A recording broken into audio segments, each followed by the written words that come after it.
Assalamualaikum warahmatullahi wabarakatuh. Alhamdulillahi rabbil alamin. Wabihi nasta'in ala umurid dunya waddin. Ashhadu an la ilaha illallah wa ashhadu anna Muhammadan abduhu wa rasuluh la nabiyya ba'dah. Ya ayyuhal hadirun, inni usyikum wa iyaya bitaqwallah faqad fazal muttaqun. Bapak-bapak, ibu-ibu, hadirin dan hadirat, para kekasih Allah yang berbahagia.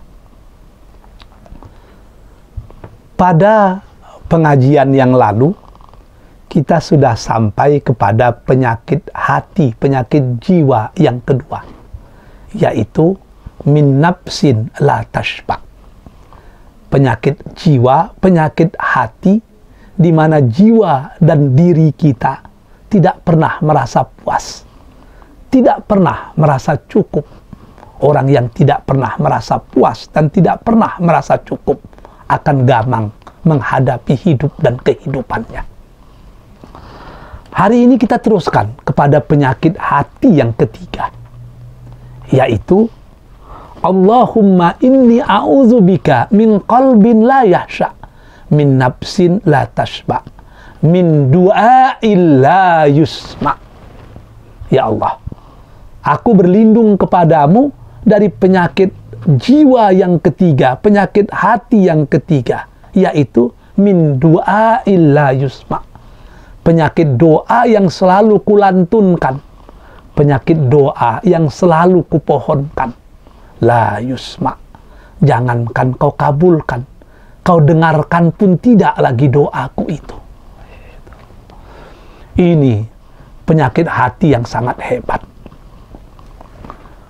Dalam salah satu ceramahnya, Profesor Dr. Hamka pernah bercerita tentang hadis ini. Katanya, ketika kita berjumpa dengan seseorang, kita salam orang itu. Kita tanya kabarnya, apa kabar Pak? Dia tatap wajah kita, kita pun menatap wajahnya. Kita tatap matanya, dia pun menatap mata kita. Terasa keindahan yang luar biasa ketika kita saling tatap menatap dengan penuh kemesraan seperti itu. Terasa ukhuwah yang sangat indah.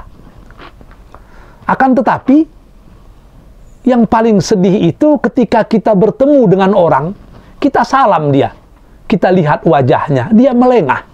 Kita berbicara, dia acuhkannya pembicaraan kita. Maka ini merupakan penghinaan yang sangat luar biasa.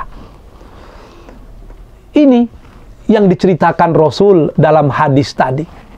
Min du'a illa yusma. Kita berdoa kepada Allah, tapi Allah tidak lagi mendengarkan doa-doa kita. Allah tidak mendengarkan permohonan kita. Allah mencuei kita.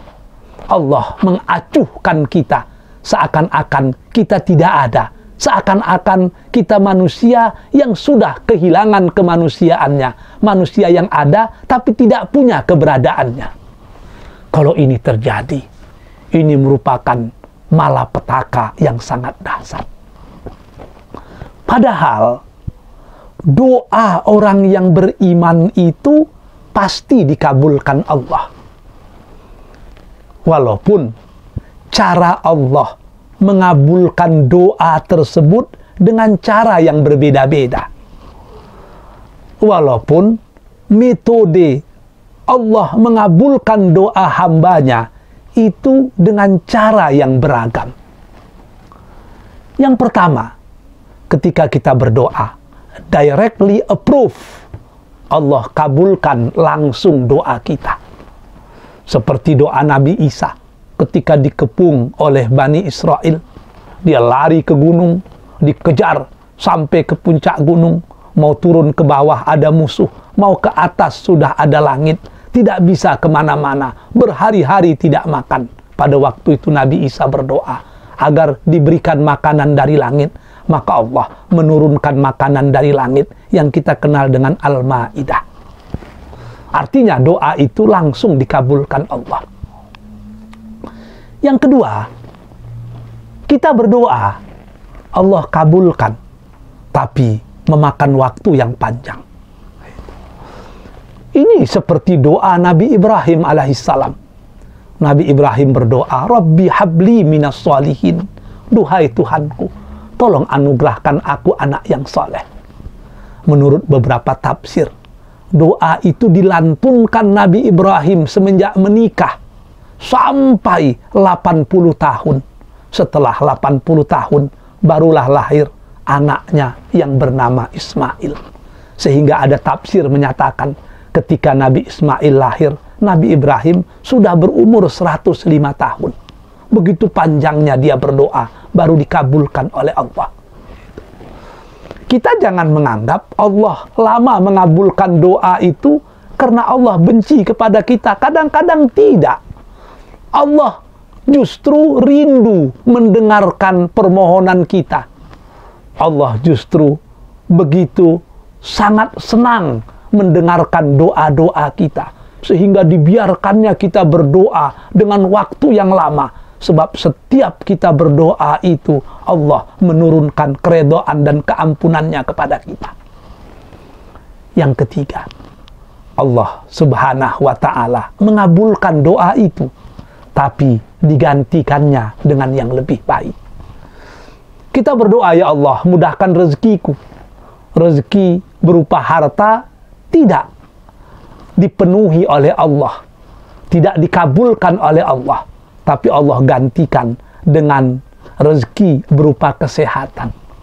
Sebab menurut ilmu Allah, kita lebih cocok kaya dengan kesehatan daripada kaya dengan harta.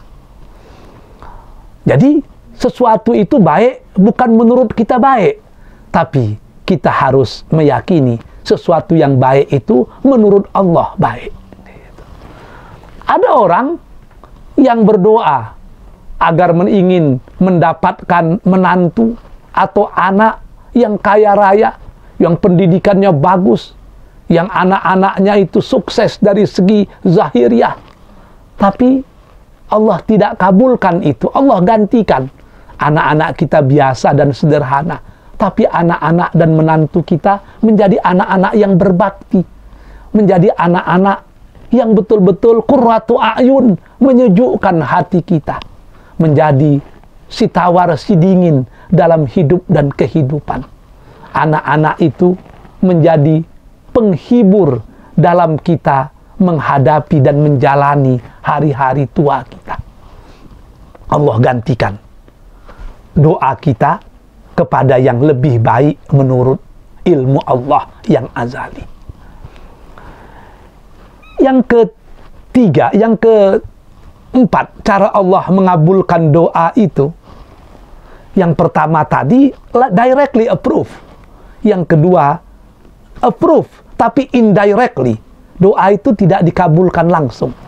Yang ketiga, doa itu dikabulkan, akan tetapi diganti Allah dengan yang lebih baik. Dan yang keempat, yang lebih hebat lagi, doa itu tidak dikabulkan langsung, tidak dikabulkan memerlukan waktu yang panjang, tidak diganti Allah dengan yang lebih baik. Akan tetapi setiap kita berdoa, Allah gugurkan satu demi satu dosa-dosa kita. Doa sudah menjadi kifarah. Mana yang lebih hebat daripada keampunan dari Allah Azza wa Jalla? Oleh sebab itu, kita bermohonlah kepada Allah, jangan sampai penyakit yang ketiga, ad-du'a la yusma, doa yang tidak diperkenankan, doa yang tidak didengarkan oleh Allah ini terjadi pada diri kita. Kita sama-sama berharap agar Allah senantiasa mengabulkan pinta dan permohonan kita kepadanya. Andai kata itu terjadi, maka kita sudah sampai kepada level di mana doa merupakan alat komunikasi yang tercanggih di antara manusia dengan Tuhannya. Ketika kita berdoa, seakan-akan bertemu antara asyik dan maksud, antara habib dan mahbub, antara abid dan ma'bud. Fa'tabiru ya ulil absar la'allakum turhamun. Wabillahi taufiq wal hidayah. Assalamualaikum warahmatullahi wabarakatuh.